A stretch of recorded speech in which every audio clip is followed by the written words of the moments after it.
Sejam bem-vindos ao 8º episódio do Quatro Cantos do Mundo. Hoje connosco temos um extremo virtuoso, Tiago Targino, alguém que passou por 6 países no estrangeiro. E antes de começarmos esta nossa conversa, Tiago, deixo-lhe um agradecimento. É um gosto para mim tê-lo aqui connosco no podcast. Muito obrigado pelo convite. Desde já é um prazer estar aqui contigo, participar aqui no teu podcast.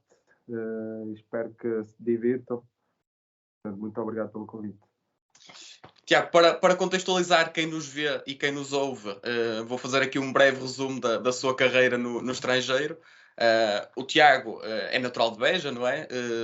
Rumou muito jovem ao Vitória de Guimarães e depois no estrangeiro representou o Manizyaspor da Turquia, o Randers da Dinamarca, o AEL Limassol do Chipre, o Jagiellonia da Polónia, a Académica de Lubito em Angola e o Lusitanos em Andorra. Acho que não me falhou nada, não é verdade, Tiago? Exatamente, não falha nada. Ótimo, ótimo. Tiago, então para começarmos esta nossa conversa, pergunto-lhe, recuando aqui um bocadinho no tempo, como é que alguém que teve um papel importante na subida de divisão do Vitória em 2006-2007 e até fez golos decisivos na primeira metade de 2007-2008, acaba emprestado a uma equipa da Turquia, algo assim um bocadinho longínquo? Como é que se deu esta possibilidade de rumar pela primeira vez ao estrangeiro? Na verdade, nessa altura eu era um jogador importante, mas com a vinda de outros treinadores, com outras ideias, o meu papel deixou de ser assim tão importante. Foi o caso do treinador Manuel Cajuda, vinha com outras ideias e realmente sentia que ele também não contava comigo.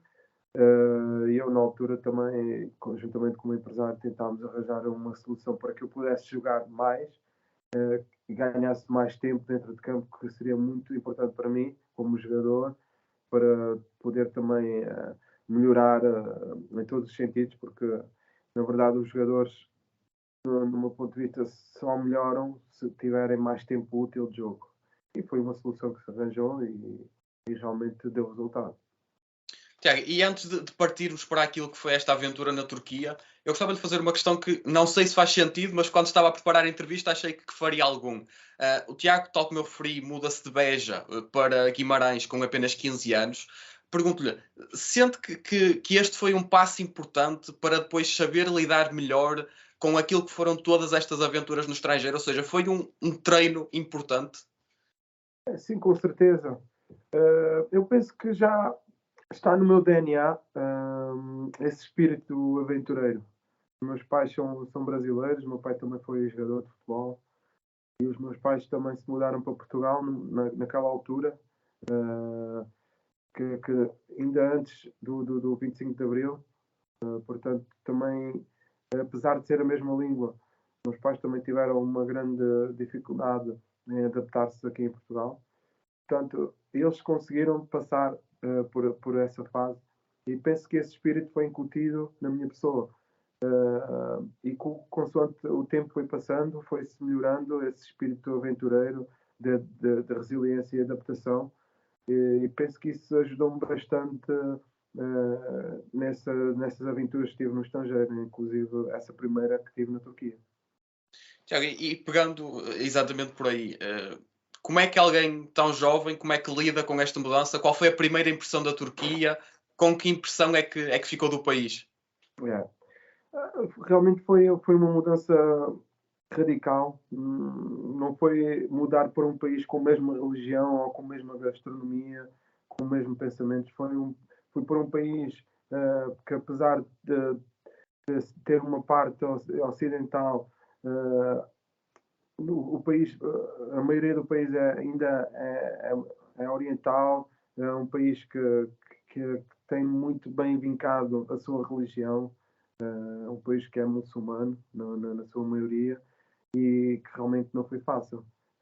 Mas quem tem espírito aventureiro, principalmente quem está no mundo do futebol, as pessoas estão num enquadramento diferente. O grupo em si do futebol, o balneário, ajuda nessa adaptação e foi isso que fez com que eu me adaptasse rapidamente. Claro que não foi fácil, mas foi muito, muito interessante a nível pessoal ver de repente um mundo que não era o meu e conseguir-me adaptar e enquadrar-me naquele sistema. Tiago, e nós estamos a falar aqui poucos dias depois do Ramadão ter terminado. Lá está, já tocou aí nessa questão de grande parte dos turcos serem muçulmanos. Teve assim um choque muito grande com essa realidade, ou seja, já falei com pessoas do mundo do futebol que me disseram a questão de pararem para rezar, não sei se teve algum episódio do género, foi algo que o marcou de certa forma? Sim, sim. Realmente isso foi uma das coisas que eu não sabia, não é? Que eles tinham que, têm X em X horas, têm que parar para rezar. Inclusive, havia vezes que tínhamos que parar mesmo o treino para eles poderem rezar. E realmente foi interessante poder ver aquilo, a forma como eles respeitam e eles pregam a sua religião. Realmente é muito interessante. E aconteceu várias vezes. Inclusive mesmo dentro do balneário, os balneários são diferentes, não é um balneário onde se toma banho, não é um balneário aberto, cada um toma banho numa cabine individual. E foi engraçado no início, quando eu cheguei ao balneário, não sabia que toda a gente não podia mostrar a parte do sexo. E eu, ingênuo, cheguei lá, equipei-me e andava lá como andava aqui em Portugal, de um lado para o outro, todo nu, na verdade. E um dos meus colegas avisou-me que não podia, tinha que mesmo andar de boxers e que não era permitido andar nu, totalmente nu dentro do balneário. E foi um momento que eu não sabia, que foi engraçado para os brasileiros e o português chegava comigo, mas para a parte dos turcos não foi muito engraçado, mas eles compreenderam e ensinaram que não deveria ser assim. Eu acho que uma das partes interessantes e aquilo que eu procuro neste podcast é um bocadinho isto, é perceber que lá está, não há uma maneira certa ou errada de viver a vida, há maneiras diferentes e é interessante perceber a forma como os jogadores têm que se adaptar a esta nova realidade, não é verdade? Exatamente, é interessante e o futebol dá-nos essas oportunidades. O futebol tem destas coisas. O futebol, como eu digo, há muitos jovens que estão agora a crescer neste mundo. O futebol não é só dentro de campo, há um mundo muito mais amplo em relação a isso. E essas aventuras e essas experiências que eu vivenciei fora enriqueceu-me bastante. E penso que na Turquia foi mesmo. Eu era um jovem e cheguei ali num país que é muçulmano, não se podia comer carne de porco e essas coisas todas. Foi com certeza um enriquecimento a nível pessoal muito, muito grande. O Tiago já falou aí que teve a oportunidade de jogar com um jogador português, no caso o Zé António, e com dois brasileiros, o Alisson e o Rafael Marques, se não estou em erro, nesta equipa da Turquia. Pergunto-lhe, quão importante foi encontrar alguém que falasse a mesma língua nesta sua primeira aventura? Eu não sei se o Tiago estava familiarizado com o inglês, se conseguia trabalhar bem o inglês. Não. Então acredito que então este facto de encontrar pessoas que falassem a mesma língua tenha sido determinante nesta primeira experiência.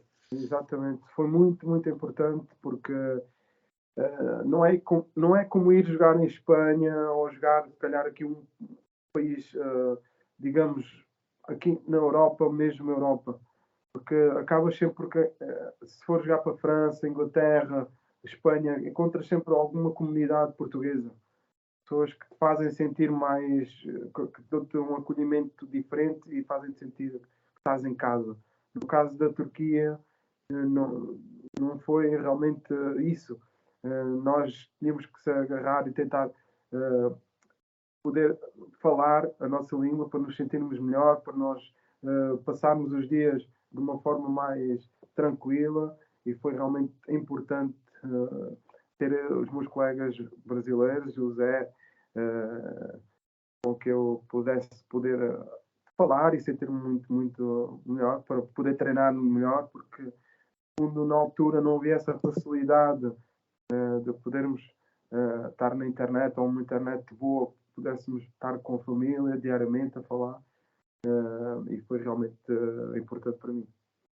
Tiago, e só para terminarmos este capítulo da Turquia, cruzou-se aqui com um jogador, até estamos a falar em off, que acabou por vir a dar cartas no mundo do futebol.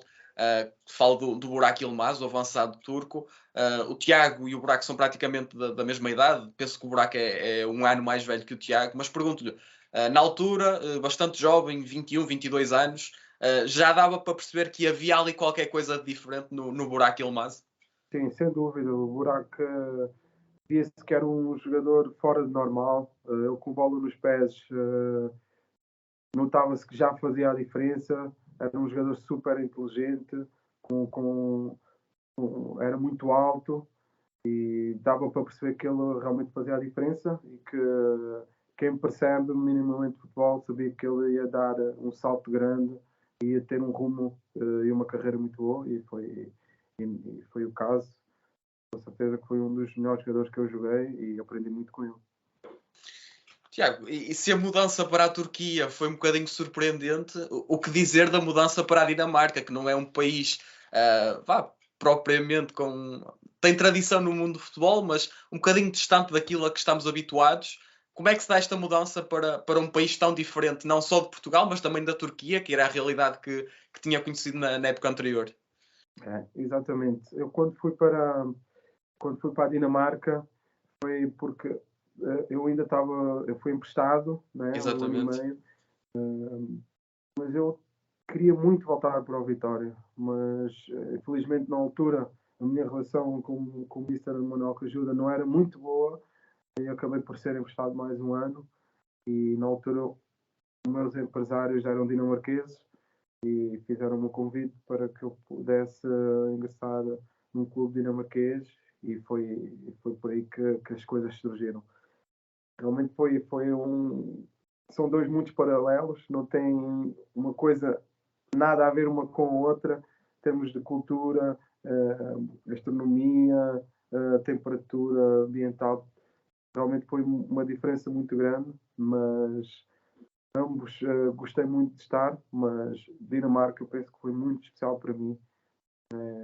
Penso que no futebol, na altura, apesar de não ter uma cultura futebolística, tem uma organização em termos de infraestruturas e em termos de organização no futebol muito, muito, muito mais à frente que se calhar em todos os países que eu joguei.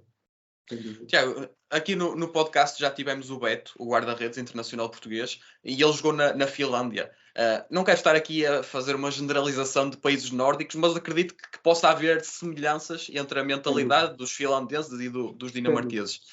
O Beto elogiou muito, tal como o Tiago está a referir, esta questão da organização, das infraestruturas, mas disse que não ficou assim muito agradado, entre aspas, com o facto das pessoas serem um bocadinho frias, não serem tão calorosas como os portugueses. Sentiu isso também, de certa forma? Eu senti, no início senti muito isso. Os portugueses são mais sorridentes, na verdade, e isso dá um aconchego diferente para quem chega de fora. Eu senti isso realmente no início, mas fui tentando perceber como é que eles funcionavam também, a cultura, como é que eles viviam, como é que era a forma deles pensarem. E eu, depois de conseguir perceber que aquilo não era mesmo próprio deles, eu consegui me adaptar muito mais rapidamente. Realmente são frios, mas são pessoas também muito divertidas e são pessoas que estão muito prontas para te ajudar, para te elevar em momentos mais difíceis. E hoje em dia posso dizer que tenho muitos amigos lá, apesar de sentirmos que eles são assim, mas na verdade o coração deles é quente. E é isso que eu senti da parte dos dinamarqueses, e que aprendi muito, que não é a pessoa que te sorri que é aquela pessoa que se calhar é tua amiga, é a pessoa que está. Exato. E eu aprendi muito isso. Eles são amigos, mas não precisam de sorrir. Então mesmo faz parte daquela cultura. Quando precisou, eles estavam lá, não é verdade? Sempre. Tiago, e há aqui uma questão também que eu penso ser interessante. O Tiago jogou na Dinamarca já há quase 15 anos. A realidade desse tempo é muito diferente da atual. Mas hoje em dia vemos a Dinamarca a produzir muitos jogadores jovens de qualidade, a exportar talento. Vimos ainda agora recentemente jogadores provenientes não só do campeonato dinamarquês, mas também dinamarqueses a chegar ao Benfica, por exemplo. A minha pergunta vai no sentido de tentar perceber se quando estava lá via os primeiros passos a serem dados no sentido de se ter esta realidade hoje em dia. Ou seja, notava-se que podia estar a ser traçado um caminho para isto, digamos assim? Claro que sim, isso era notório, até porque a Dinamarca formou clubes novos, juntando 3 clubes, 2 clubes de cada cidade. Aconteceu isso em muitas cidades para que se tornassem mais fortes e tivessem um poder financeiro maior. E houve um grande investimento na parte da formação. Isso era notório. Quase todos os clubes tinha um centro tinha uma academia, digamos assim, com vários campos. Notava-se que já apostavam em jovens na altura. E via-se bem que há uma preparação para que chegassem a este ponto. Havia já essa preparação. E claro que o investimento nas infraestruturas foi muito importante para que hoje em dia possa-se dizer que a Dinamarca também tem talento, também consegue produzir jovens com muito valor, e isso é notório. Tiago, pergunto-lhe assim alguma história mais curiosa que guarde dos tempos da Dinamarca. Eu sei que muitas vezes estas perguntas apanham os jogadores assim um bocadinho desprevenidos, mas tem assim alguma história mais caricata, mais curiosa que se lembre? Claro que sim, tenho a primeira vez que entro no balneário, toda a gente me cumprimentou e tal. E depois assim, veio o capitão e fez com que eu assinasse um papel onde estava lá. Eu não percebia muito bem, na altura ainda não falava inglês, mas estava em inglês e estava menos 1000 euros. Eu tinha que assinar. Eu assim, o que é que se passa aqui? Menos 1000 euros, ainda cheguei agora e não sei o que é que se está a passar. Depois, no fundo, o meu empresário explicou-me que todos os jogadores que entram no clube automaticamente ficam com menos 1000 euros na conta. Porquê?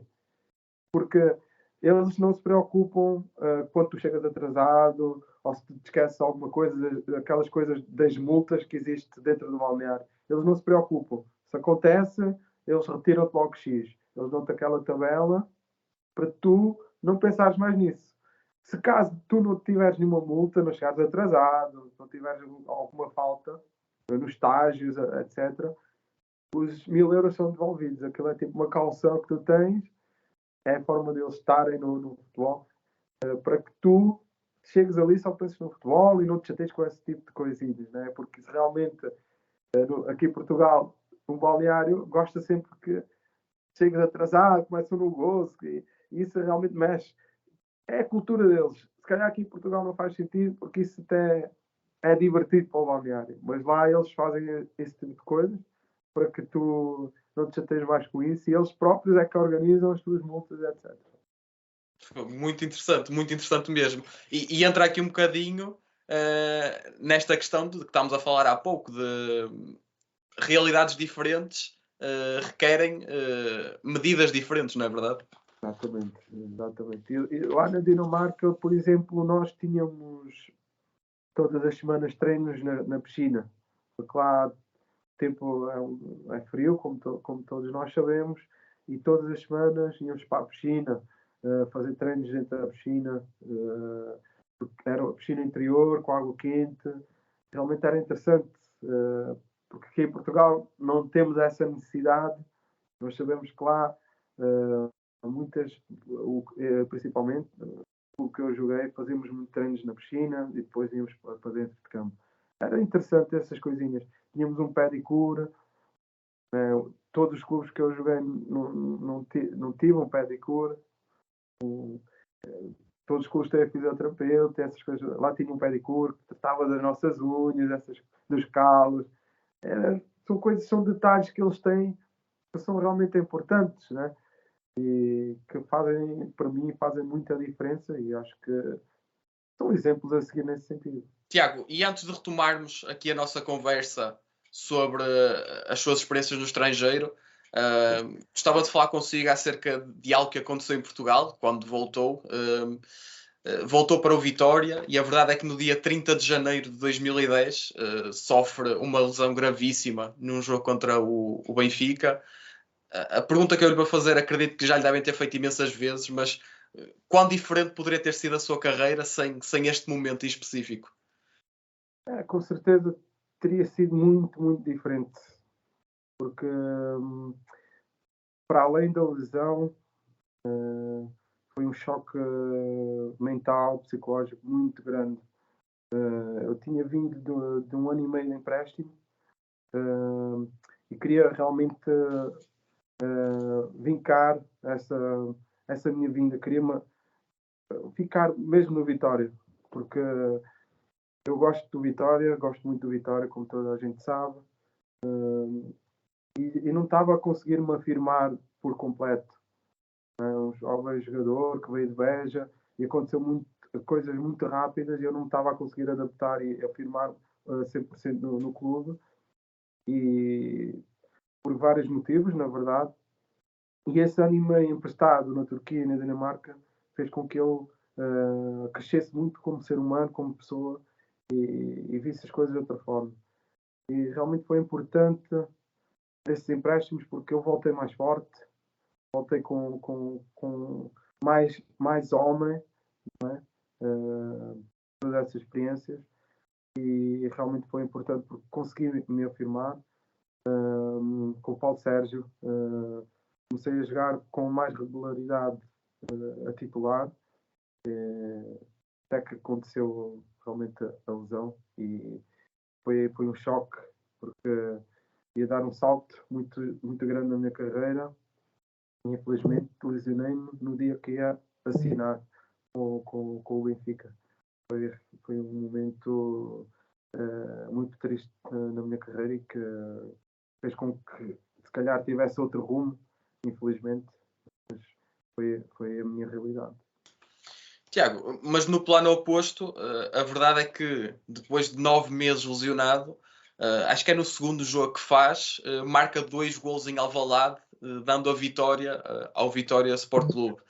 O que é que sente um jogador nesse momento?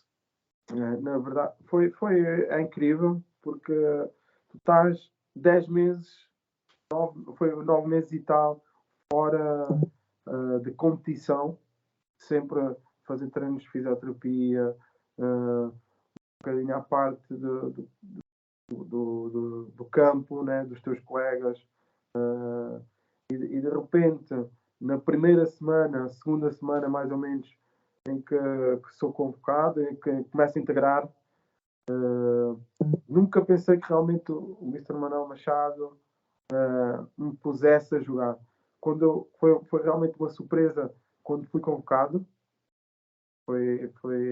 Nem estava nada à espera, porque estava a fazer, acho que era a segunda semana, mais ou menos integrado com a equipa, e de repente sou convocado, deixou-me de surpresa, mas muito feliz.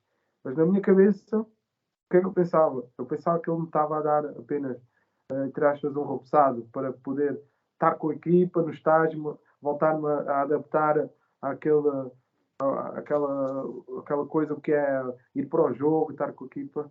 Eu nunca pensei que fosse para o campo, não é?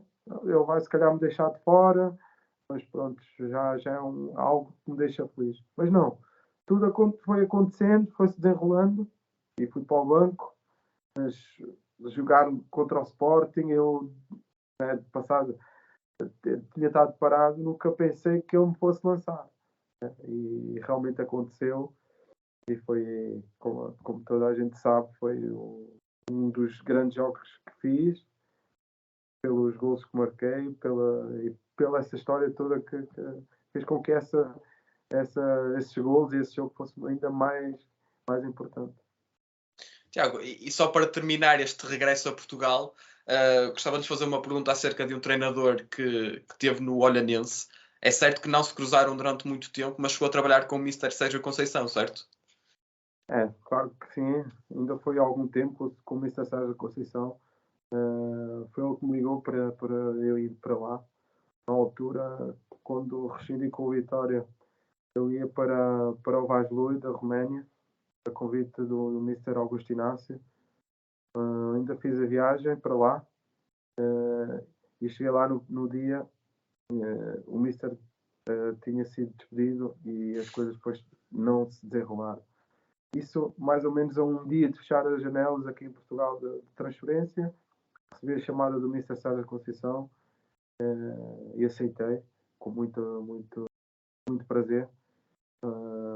Onde eu hoje em dia tenho um imenso orgulho de todo o trajeto que ele tem feito e um orgulho de ter poder partilhar o balneário e treinar, ter sido treinado com o Mister Sérgio Conceição. Tiago, a pergunta vai um bocadinho no sentido daquilo que lhe fiz sobre o buraco Ilmaz. É certo que é sempre difícil fazer estes exercícios de futurologia, digamos assim, mas já dava para ver ali algo de diferente no Mister Sérgio Conceição, ou seja, em termos de método de trabalho, organização, disciplina, era um treinador que dava indicações de que podia chegar ao nível onde está atualmente? Sem dúvida, sem dúvida. Eu penso que o Sérgio quis começar um bocadinho por baixo, para perceber mais ou menos o que é que ele poderia fazer. Acho que foi uma estratégia muito bem definida desde o início da parte dele. Ele não quis chegar logo, porque o nome que ele tem era se calhar mais fácil entrar numa equipa grande, no Porto, ou escolher um clube se calhar com outra dimensão.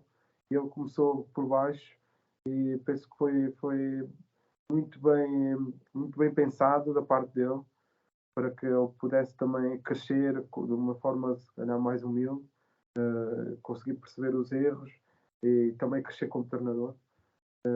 Penso que foi muito bem pensado.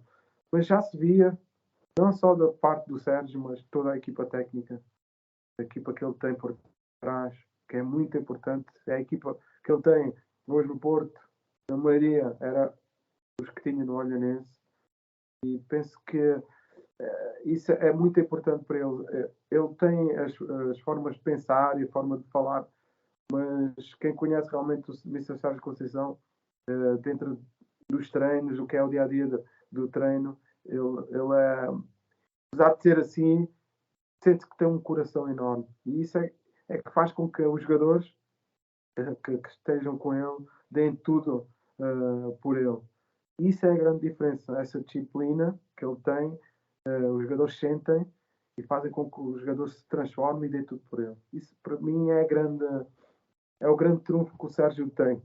Para além das qualidades que tem, do profissional, de estratégia, etc., ele tem algo muito diferente da maioria dos treinadores que eu apanhei. Foi a forma como ele transmite a mensagem, o jogador realmente consegue acatar de uma forma muito forte. Tiago, e retomando agora aqui a nossa viagem pelos quatro cantos do mundo, segue-se entretanto o Chipre na sua carreira. Como é que surge tudo isto?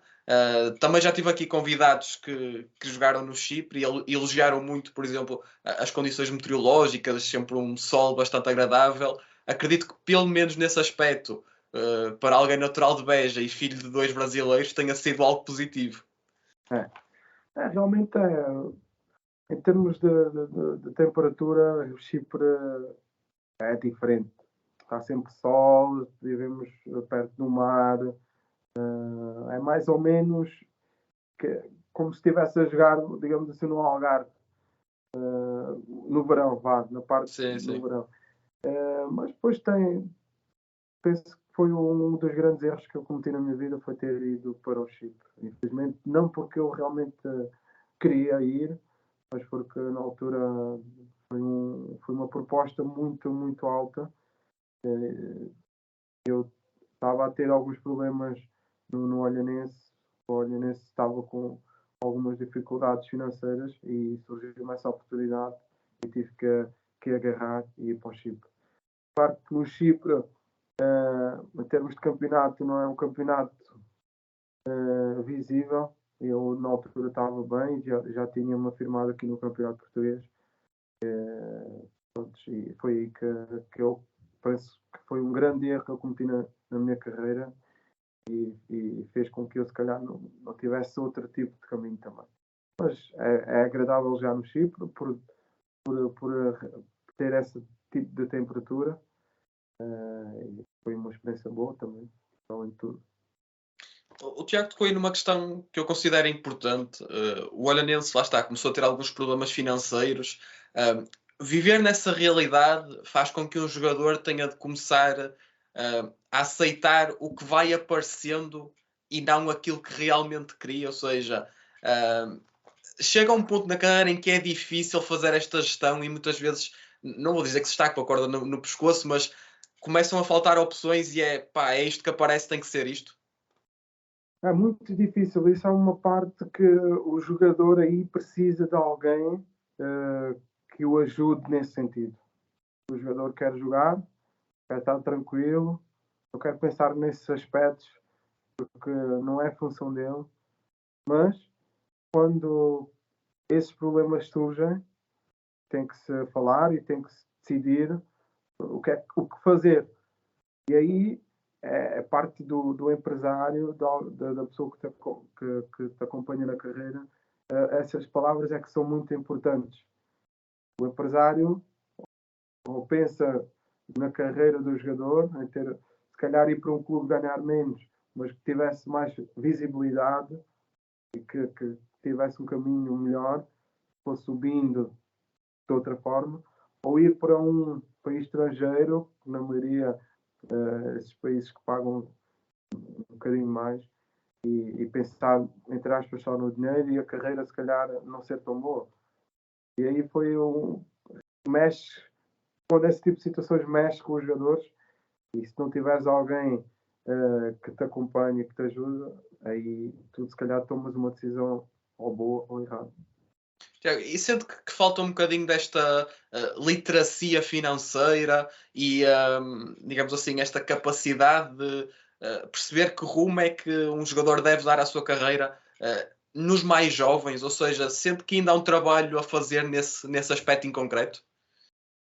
Claro que sim, claro que sim. Eu falo por mim e sei que alguns clubes já estão mais preparados que outros, mas sinto que há um trabalho ainda muito grande nesse sentido, porque nem toda a gente nasce rico, nem toda a gente nasce em famílias que tenham poder financeiro, que possam também fazer com que decidas de outra forma, não é? E sabemos que a maioria dos jogadores hoje em dia vem não digo a maioria, mas alguns jogadores precisam de uma atenção diferente nesse sentido, porque vêm de bairros sociais, com famílias mais carenciadas, onde nunca houve uma educação financeira que os pudesse ajudar nesse sentido. Portanto, penso que quando nós saímos da casa dos nossos pais e vamos para os clubes acho que devam dar um acompanhamento e dar uma educação financeira aos jogadores, principalmente aos mais jovens, que é fundamental, fundamental e pode definir os rumos que se tem na carreira dos jogadores.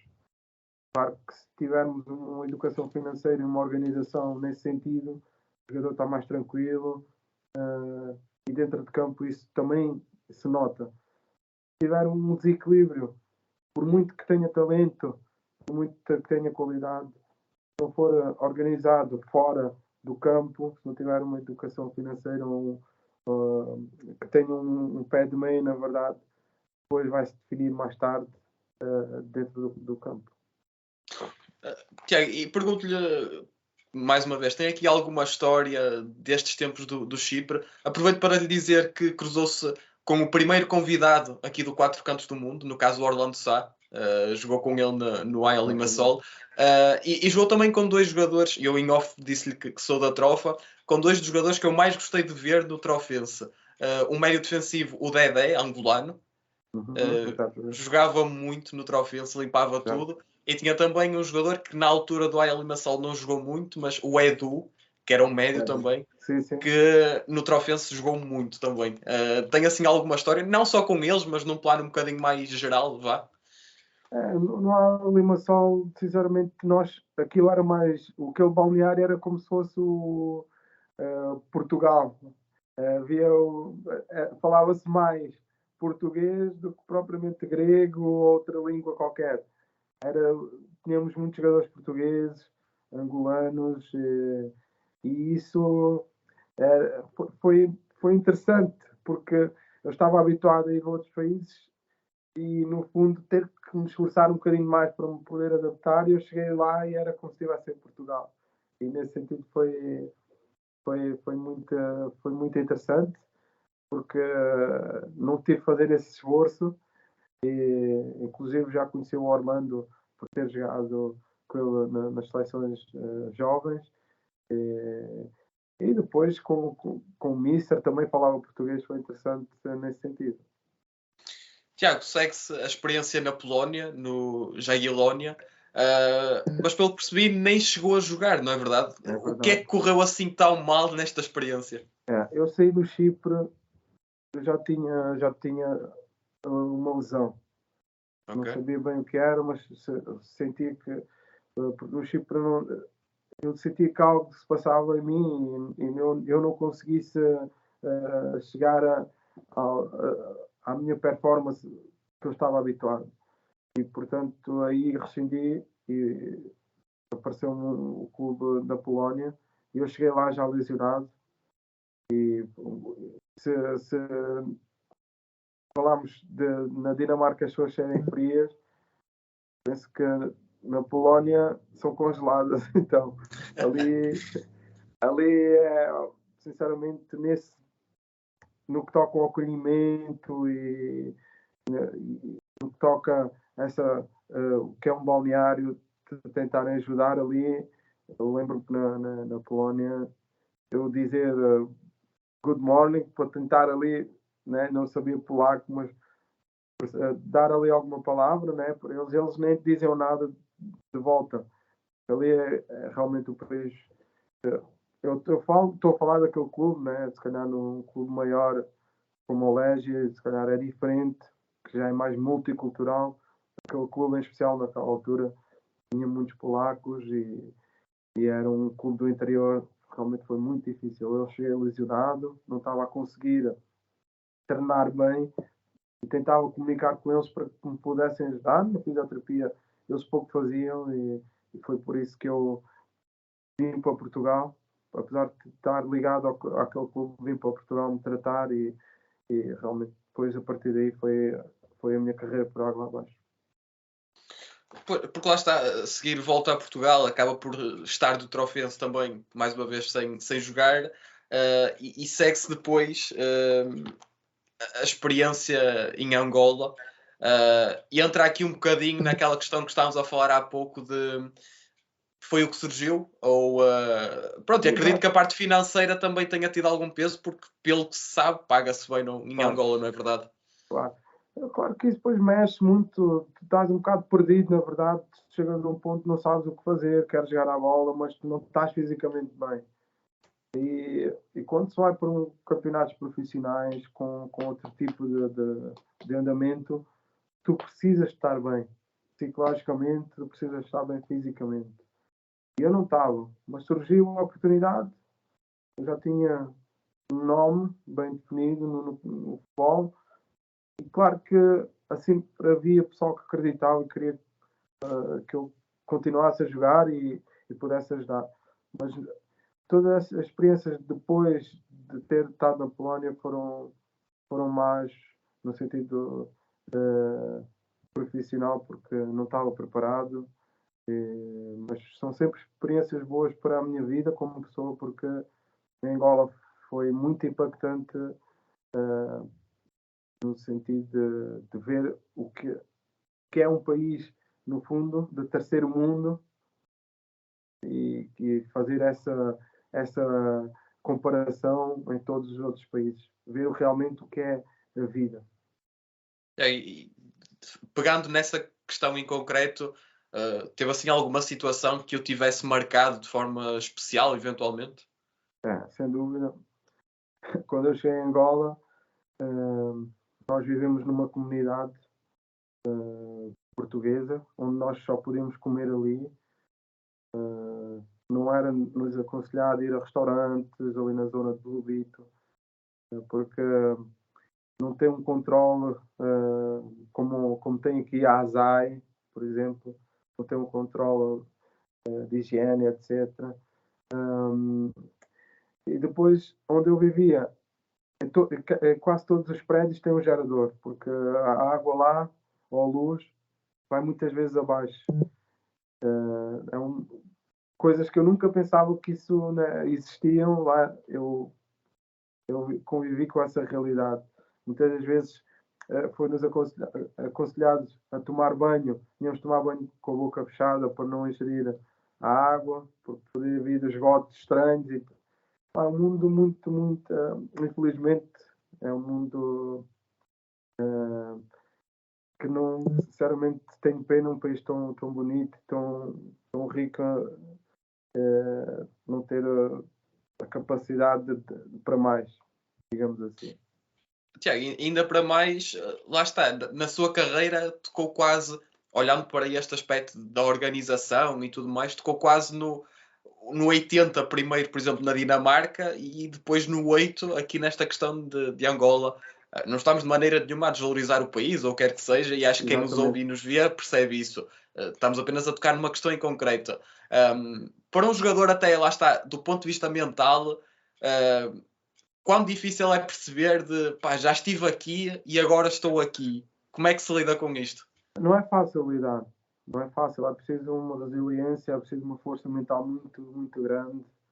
E aí está, do facto de meus pais também terem vindo do Brasil e terem ultrapassado muita coisa, acho que isso já está no meu DNA. Porque eu sei que muitas das coisas que eu passei, algumas pessoas não se sujeitavam ou não tinham capacidade para ultrapassar. Eu, do facto de ter ido para Angola, foi mais uma experiência, mas é realmente incrível tudo o que se vê lá. Havia bairros que não tinham água canalizada, era um bairro que era mesmo ao lado do estádio onde nós treinávamos, e via-se as mulheres a levar água em alguidares para casa. Tipo, aquilo era realmente um mundo à parte, crianças a levar a própria cadeira para a escola, para além da mochila tinha que levavam uma cadeirinha de plástico para a escola, porque a própria escola não tinha cadeiras. Realmente é impactante e fez com que eu, no fundo, visse o mundo de outra forma. O quanto eu sou feliz em viver aqui em Portugal e na Europa, fez com que eu também não me queixasse tanto em coisinhas que às vezes do dia a dia que acontecem e visse o mundo de outra forma e com outra cor, né? Tiago, e do ponto de vista desportivo, como é que descreve o nível da Liga Angolana? Penso que o futebol angolano penso que tem muito talento, tem jogadores que nascem para o futebol, dá para ver que tem muito talento, mas falta muita organização. Penso que os clubes têm que crescer muito mais. Sei que tem 2 ou 3 que têm uma academia, que têm uma preparação e uma qualidade diferente, mas o resto tem que crescer muito, porque falta organização, falta pessoas que percebam mais do futebol. Penso que ainda vai demorar muito que essa situação chegue no campeonato de Angola. Tiago, estamos aqui a terminar a nossa viagem pela sua carreira, isto na medida em que teve apenas mais uma experiência no estrangeiro, e logo num país exótico, no que em termos futebolísticos se refere. Jogou em Andorra. Como é que surge esta possibilidade de rumar a um país praticamente sem tradição nenhuma no mundo do futebol? Como é que surge isto? Exatamente. Surgiu o convite através de uma comunidade portuguesa está instaurada em Andorra. E por que não ter essa experiência? Não era muito longe de Portugal. Eu gosto de jogar futebol e surgiu essa. Eu já estava preparado para ir mais uma vez para o estrangeiro, depois de tantas aventuras, e por que não aqui ao lado de Portugal. E aceitei o convite. Claro que quando cheguei lá o impacto foi grande, porque sabia que o país era pequeno, mas não sabia que as equipas jogavam todas no mesmo campo, e foi realmente foi estranho, mas mais uma vez tive que me adaptar e ultrapassar mais uma vez essas divergências para que pudesse ajudar o clube. Tiago, para quem não conhece, e eu sou uma dessas pessoas, como é que descreve este projeto do Lusitanos? É algo muito característico, não é? Tal como referiu, é um conjunto de imigrantes que acabaram, pensou por criar um clube. Se estiver a dizer algo mais neira, corrija-me e explique-me um bocadinho melhor como é que funciona este Lusitanos. Exatamente, isso foi a comunidade portuguesa, uma das comunidades de muitas que tem lá, que criou o clube. Penso que o presidente tem uma empresa e tem um restaurante onde eles se juntavam lá e decidiram fazer essa criação do clube. Penso que bem, penso que é sempre bom os portugueses levarem também essas raízes do nosso Portugal para outros países, e penso que foi muito bem pensado e interessante no ponto de vista futebolístico, para atrair também outros jogadores, e foi interessante jogar lá nesse sentido. Tiago, terminamos aqui esta nossa viagem pela sua carreira. Gostava só mais de lhe fazer só mais uma pergunta. Viveu alguns meses nas Caraíbas, numa função completamente diferente, não é verdade? Exatamente. Como é que se deu isto? Como é que foi viver num país para o qual quase toda a gente olha como destino de férias? O Tiago teve a oportunidade de trabalhar lá. Como é que descreve esta aventura? Olha, foi muito boa para mim, muito importante. Sabemos que em Portugal, em termos de salários, as coisas não estão fáceis para ninguém, e surgiu uma proposta, porque eu já estava, quando estava a jogar aqui no Taipas, eu já trabalhava e jogava. E surgiu-me essa proposta na área que eu estava a trabalhar, na construção civil, e eu decidi ir, porque era mais uma oportunidade que eu tinha. Apesar de saber que ia ser difícil, na altura a minha mulher estava grávida, mas decidi ir porque são coisas que são oportunidades que surgem, e o comboio passa, nem todos os dias aparecem propostas assim, e eu tentei agarrá-la e fui, e correu tudo bem, graças a Deus.